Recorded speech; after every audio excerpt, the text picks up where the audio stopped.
अस्सलाम वालेकुम। आज हम CSS प्रिपरेशन फॉर यू में आपके लिए लेके आए हैं IR का एक छोटा सा टॉपिक जो कि है पावर ऑफ़ द बैलेंस। अब power of the balance IR के अंदर क्या इंपॉर्टेंस रखता है, तो आज हम उसी के बारे में पढ़ेंगे। जैसे इंटरनेशनल रिलेशंस के बारे में जो भी टॉपिक आते हैं हम आपको उससे बराह रास्त आगाह करते रहते हैं। लेकिन आज हमारा जो टॉपिक है, इससे प्रीवियस हमारा टॉपिक था डिप्लोमेसी, वो हमने कर दिया था। अब हम इसके आहिस्ता आहिस्ता जो छोटे छोटे टॉपिक्स हैं उनको कवर करेंगे। पावर ऑफ़ द बैलेंस यानी ताकत का तवाज़ुन, ताकत का तवाज़ुन। अब ताकत का तवाज़ुन, इसकी इम्पोर्टेंस क्या है? एक तो ये होगा कि मेरे पास अगर कुछ ऐसी ताकत होगी जिससे मैं अपना दूसरे जो है चीज़ से अपने दिफा कर सकता हूँ। अब कुछ ऐसे होता है, अब हम अपने इसको वर्ल्ड लेवल पर लेके जाएं तो दुनिया के अंदर मुख्तलिफ ममालिक से है वो ऐसे है जिनके पास पावर ऑफ़ द बैलेंस है। अब कैसे पावर ऑफ़ द बैलेंस है? जैसे कि मैं पाकिस्तान की बात करूं, पाकिस्तान एशिया के अंदर जो कि है वो एटमी ताकत रखता है। इंडिया भी एटमी ताकत रखता है, चाइना भी एटमी ताकत रखता है और रशिया भी एटमी ताकत रखता है। अब पाकिस्तान को चूँकि दूसरे जो है मुस्लिम ममालिक अहमियत इसलिए देते हैं क्योंकि उनके पाकिस्तान के पास जो है वो एटमी क्या है, एटमी ताकत है, एटमी ताकत है। इसी तरीके से इंडिया के पास भी एटमी ताकत है, पाकिस्तान के पास भी एक एटमी ताकत है, उसके अलावा रशिया के अंदर भी एटमी ताकत है, चाइना के अंदर भी एटमी ताकत है। तो ये जो खिता है एशिया की अगर मैं बात करूं, एशिया के अंदर पाकिस्तान और इसके अलावा चाइना एंड इसके अलावा इंडिया, ये तीन ममालिक आ जाते हैं जिनके पास जो कि एटमी ताकत है। अब एटमी ताकत होने के बावजूद, अब मिसाल के तौर पर कि एक बंदा है, उसके एक शख्स है, उसके पास जो कि है अब हथियार नहीं है, लेकिन दूसरा बंदा उसके पास हथियार है। अब जिसके पास हथियार होगा उसके पास ताकत भी होगी, ज़ाहिर सी बात है वो उसके ऊपर हमला करेगा और उसकी चीज़ों के ऊपर क्या है, कब्ज़ा करना शुरू कर देगा। इसी तरीके से अगर इसके पास हथियार होगा तो ये आपस में एक दूसरे से लड़ने से गुरेज करेंगे। वो कहेगा कि भाई अगर मैं इसको मार दूंगा तो ये भी मुझे मार देगा।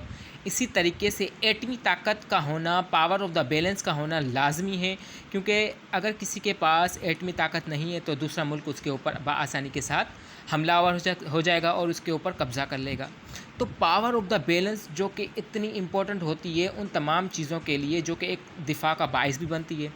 पावर ऑफ़ द बैलेंस इस चीज़ की जो कि अहमियत इसलिए भी अहमियत रखता है क्योंकि भाई अगला बंदा है जो कि जंग करने आ रहा है, उसके पास भी हथियार होगा, तो ज़ाहिर सी बात है मुझे अपनी दिफा करने के लिए, मुझे भी अपनी ताकत का लोहा मनवाने के लिए मुझे भी जो कि हथियार की चीज़ें ज़रूरत होगी। अब पाकिस्तान के दूसरे ममालिक के पास भी जो कि मैंने आपको बताया एशिया के अंदर, उनके पास भी जो कि हथियार से, उनके पास वेपन से एटमी ताकत रखते हैं वो भी ममालिक जो एशिया के अंदर, जैसे रशिया हो गया, चाइना हो गया, इंडिया हो गया, पाकिस्तान हो गया। तो ये ऐसे ममालिक जिनके पास एटमी ताकत मौजूद है। अब हम पावर ऑफ़ द बैलेंस की स्कोप की बात करें तो ये बिल्कुल सिंपल सी इसकी जो डेफिनेशन ये होगी कि भाई पावर अगर बैलेंस रखना चाहते हो तो एक दूसरे के पास, यानी ये दो ममालिक के, इन दोनों के पास अगर इनको पावर ऑफ़ द बैलेंस रखना है तो इनके अंदर मुआहिदा करना पड़ेगा।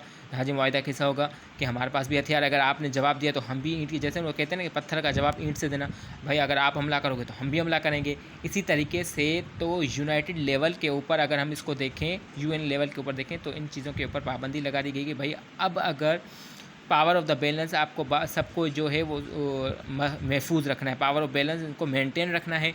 मेंटेन रखने से मुराद ये है कि अगर कोई ममालिक हमला करता है तो दूसरा उसको मुंह तोड़ जवाब देने के, ज़ाहिर सी बात है अपने जो हथियार से यूज़ करेगा। अगर एक मुल्क के पास हथियार है भी नहीं तो वो खित्ते के अंदर यानी दुनिया के अंदर वो तो अनकम्फर्टेबल फ़ील करेगा। तो इस वजह से पावर ऑफ़ द बैलेंस ये एक ऐसी जो है थ्योरी है जो कि हर ममालिक के पास मौजूद होनी चाहिए।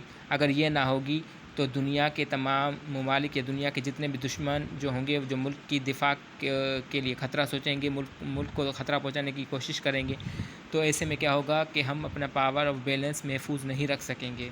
तो पावर ऑफ़ बैलेंस को अगर आपने एक्सेप्ट करना है, यानी उसको जो महफूज रखना है, उसको बरकरार रखना है, तो आपको अपने लिए ऐसी एटमी ताकतें रखनी पड़ेगी जिससे पावर ऑफ़ बैलेंस जो है वो मेंटेन भी रह सकता है।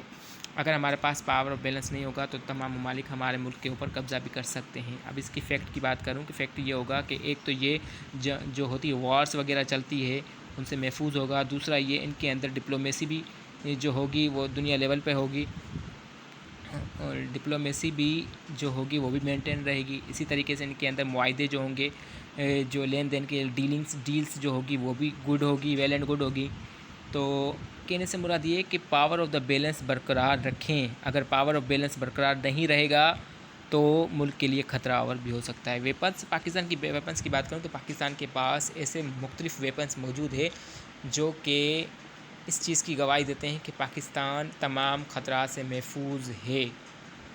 اور ان کے پاس مختلف میزائلس ہے, ایٹم بم وغیرہ بنائے گئے ہیں. ڈاکٹر عبدالقدیر خان کی جو یہ مہربانی ہے کہ انہوں نے پاکستان کو ایک ایٹمی طاقت دے کر اس ملک کا نام روشن کیا, بلکہ اس ملک کو آنے والے خطرات سے بھی محفوظ رکھا. پاور آف دا بیلنس ہمیں یعنی ہمیں اس چیز کی گواہی دیتا ہے کہ اپنے اندر پاور بناؤ, اپنے پاور کو اس طریقے سے یوز کرو کہ کوئی دشمن آپ لوگوں کو خطرہ نہ پہنچا سکے.